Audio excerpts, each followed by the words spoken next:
السلام علیکم۔ نیا کپڑا سلوائیں اور اسے بغیر دھوئے ہوئے نماز وغیرہ پڑھی جا سکتی ہے یا نہیں، جبکہ وہ نیا سلا ہوا کپڑا ظاہری طور پر صاف ستھرا اور گندگی و غلاظت سے پاک صاف ہے؟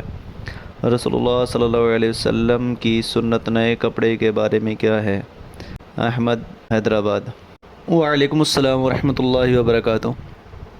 احمد بھائی، بات ایسی ہے کہ نیا کپڑا جب تک کہ اس پہ ہمیں ظاہری طور پر کوئی غلاظت وغیرہ نظر نہ آ رہی ہو، تو ایسے کپڑے میں نماز اور کوئی بھی عبادت کرنا بلا کراہت جائز ہے، اور ایسا کپڑا پہننا بھی بلا شبہ درست ہے۔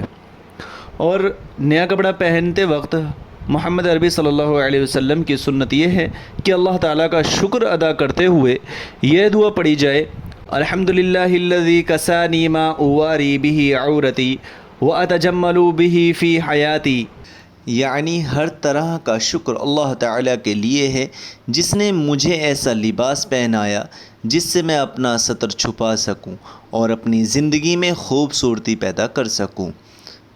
امید ہے کہ آپ کو یہ میری ویڈیو اچھی لگی ہوگی۔